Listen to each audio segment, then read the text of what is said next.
You've become a careless cleaner. There's dust in the corner. You're supposed to be a housewife, so you need to do better. If I see dust again, I'll sell your computer. As my work as a comic artist grew, my husband started to ignore me. When I had tight deadlines, he would bother me, get picky about chores, and sometimes even make me redo the cleaning. It feels like my husband wants me to be the perfect housewife, but being a comic artist has been my dream since I was a child. I don't want to give up on it. Also, I have a feeling my husband is hiding something from me. I don't think I can forgive him.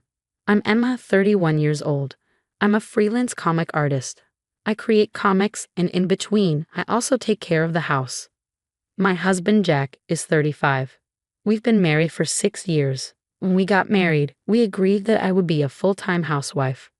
2 years into our marriage, my parents passed away. I was their only child, so Jack and I moved into the house I inherited. I still didn't want to stop working on my comics, which I'd been doing since I was a student. I could have been a full-time housewife, but my dream is to support myself with my comics. Right now, I'm only doing lighthearted comics. Can I work from home? I asked Jack. He said, it's just a hobby, right? Fine, I guess it's okay. So I kept working on my comics even after we got married. 6 months ago, one of my comics got noticed by a magazine editor. They published it as a 2-page feature. After that, I started getting calls from other magazines and my schedule became packed with comic deadlines. But when I told Jack, he wasn't happy. You've been doing well lately, huh? You're just a stay-at-home wife. Your comics are for fun, right? And your pay is like a kid's allowance, isn't it? Why are you saying that, Jack? I know you don't read comics, but this has always been my dream. Yes, the job might not pay much yet, but I'm still getting paid. I'm a professional. You shouldn't talk down to me like that. When I defended myself, Jack got even more upset. How can you talk like that when I'm the one providing for us? If you have a problem, wait until you're earning more than me. I didn't know how to respond. I depended on him. My work didn't bring in much money, about $600 a month. Jack would only talk to me when I was busy with deadlines. You're being careless. There's dust in the corner. You're a housewife, so get it together. If I see dust again, I'll sell your computer. I knew he wasn't serious, but I was still scared. I ended up spending so much time cleaning that I missed my deadlines. Jack would get even more annoyed, so he started criticizing every little chore, which was frustrating. One night, Jack came home from work. He has a habit of eating dinner as soon as he gets home.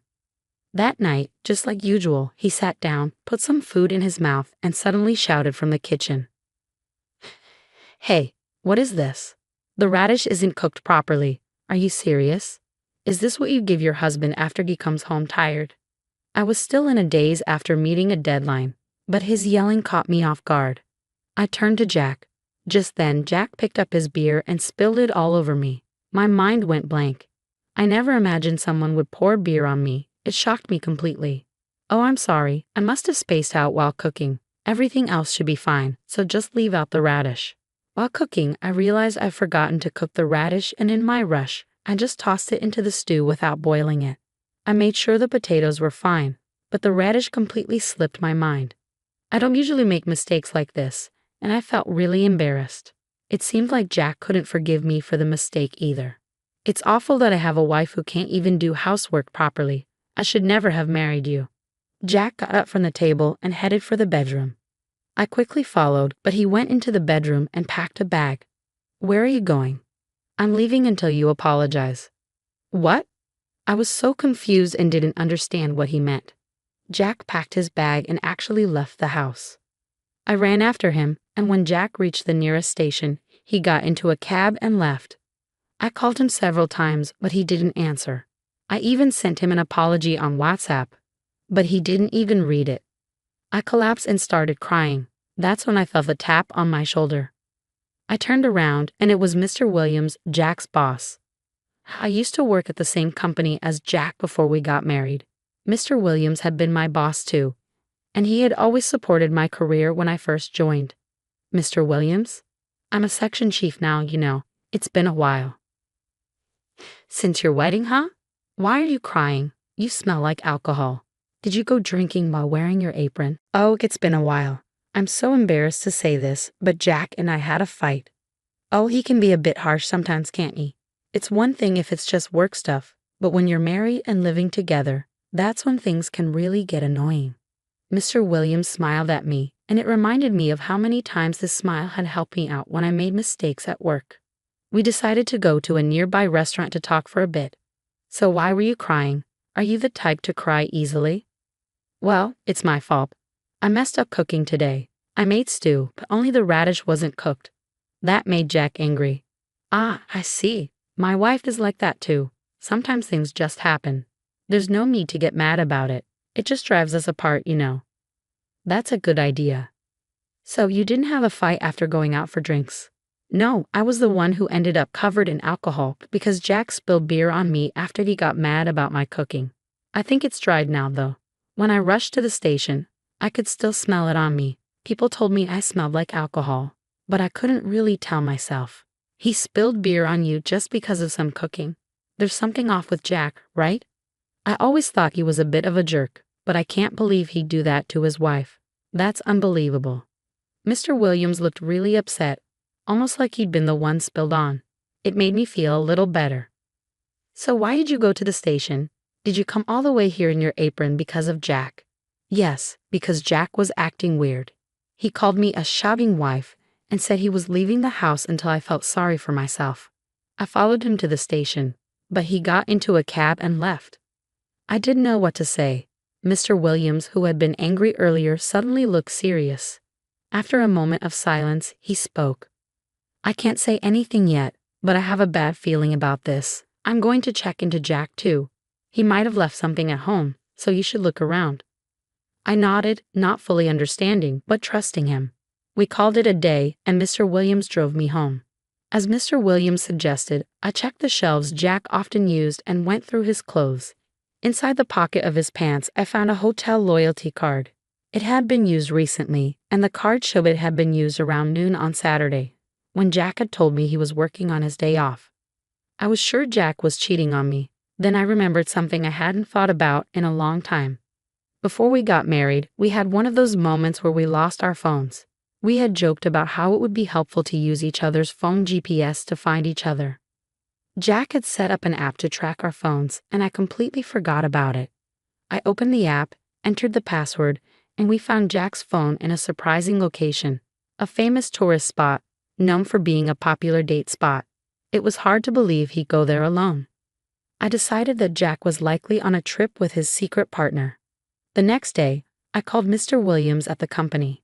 Mr. Williams, thanks for yesterday. No problem. Did something happen?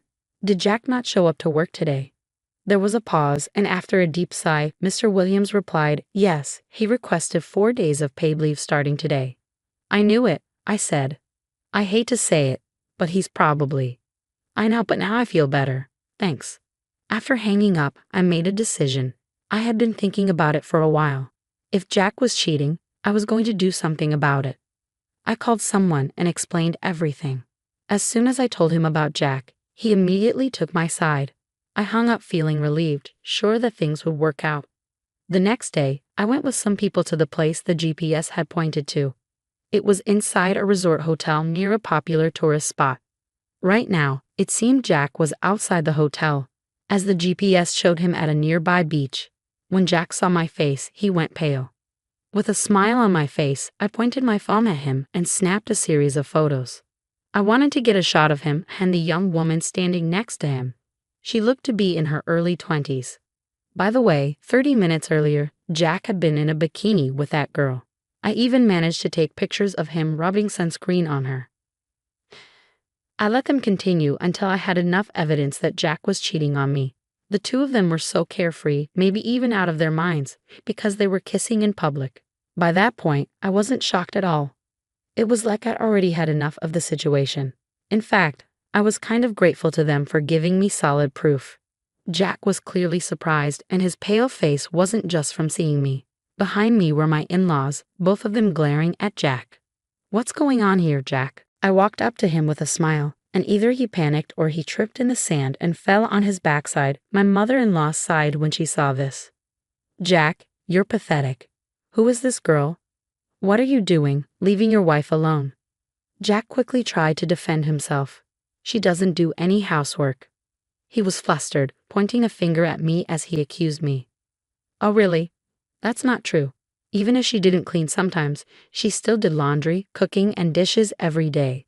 Mom helps clean sometimes too. I don't like doing laundry either, and sometimes I leave it to Dad.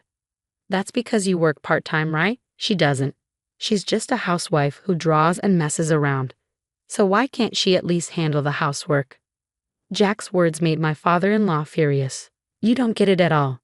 Even people around us were starting to stare. Some were even recording with their phones. I suggested, why don't we go somewhere more private to discuss this? Everyone agreed, so my in-laws and I went to a nearby restaurant first. Jack and his girlfriend changed out of their swimsuits into regular clothes, and then the five of us sat down to talk. We started by hearing Jack's side of the story. I wanted Emma to be a full-time housewife, but she started this silly hobby of drawing comics and ignored her housework. I told her over and over, but she just wouldn't listen to me. So it's only natural that I start looking for someone else, right? Mitch, the girl Jack had been seeing, spoke up, countering him. What? Isn't that different from what you told me? You had a stalker at your house, and you were troubled, so you asked me to help you forget about it for a while. When I suggested you call the police, you said it was only a matter of time before they caught him. If you were married, you shouldn't have dated me in the first place. Mitch started crying after saying that. Apparently, she was still in college and met Jack on a dating app. She told me she was attracted to older men, but now regretted getting involved with him. I'm sorry, I'll never contact Jack again. I've learned my lesson, and I won't let myself be fooled next time, she said, bowing deeply to me and my parents. She showed us her phone where she deleted Jack's number, then left money on the table before walking away. I glared at Jack, who looked panicked by Mitch's sudden exit. It makes sense that I wouldn't do everything you ask, right? I have feelings and a life too. I'm not your robot to control. It's disgusting that you cheated on me just because things didn't go your way. Jack opened his mouth to speak, but my father stepped in. You don't seem to get it, do you? I'm the one who worked to support Emma, so she should respect me, right? Dad calmly addressed Jack, whose anger was visibly rising. You're acting like a child. You're just throwing a tantrum because things aren't going your way. You need to respect Emma's choices. There's nothing else to say. Dad stood up and paid the bill, leaving the restaurant with my parents. Jack and I were left alone. I had nothing left to say. Jack, I got a series published in a comic magazine. Jack stared at me with a worried expression. Congratulations. Music. I can't be the housewife you want anymore. I'm sorry. I'm tired of being with you. I want a divorce. I'm sorry. You can keep drawing comics and I'll help with the housework. I won't complain anymore. Jack pleaded, tears in his eyes, but I couldn't look at him anymore. I didn't want to see this pathetic man who had once been my husband. I'm sorry, but it's not about that anymore. You looked down on me, didn't you? I thought we were equals, but you didn't see it that way. You thought you were in a better position just because you worked to support me. No, you were right. I've changed my mind. I promise I won't make things hard for you anymore. Please don't leave me. I've decided to sell the house we lived in. I have a relative who runs a real estate agency and he agreed to buy it right away. There are still some formalities to complete, but it'll be sold soon. I know I'll get less for it than if I used an agent, but it's my house and I can do what I want with it. I want to cut ties with you as soon as possible. I'm leaving tomorrow and I want you to leave that house as soon as you can. With that, I stood up and walked toward the exit. It was the opposite of the day Jack left the house. Now it was him chasing after me desperately, as if trying to stop me. But when I got into the car, my parents had already arrived. My dad, sitting in the driver's seat, started the car as soon as I slammed the door shut. Jack ran after the car, crying, but I couldn't see him anymore. It seems like he didn't believe anything I said, because when he came back from his trip, he saw that all my things were gone. He called me, crying. I answered the phone as a final act of mercy. Why did you sell the house? It's ours, right? Funny thing to say, isn't it? I inherited this house from my parents. Even then, I have the right to it. You have no claim to my inheritance. If you understand that, then get out of my house and ask for an amicable divorce. You'll hear from my lawyer, so don't run away. I said everything I needed to say and hung up the phone. After that, Jack was scolded by Mr. Smith for using his paid time off to go on a trip with his mistress. I heard that he didn't technically need a reason for taking time off, but the fact that he cheated on me and went golfing was something his boss severely questioned. Jack was now facing cold stares from his colleagues at work and living an uncomfortable life. My parents also gave up on him.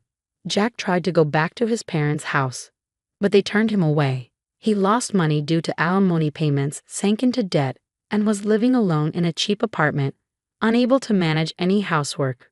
Later, Mr. Smith told me about it, but I didn't feel anything.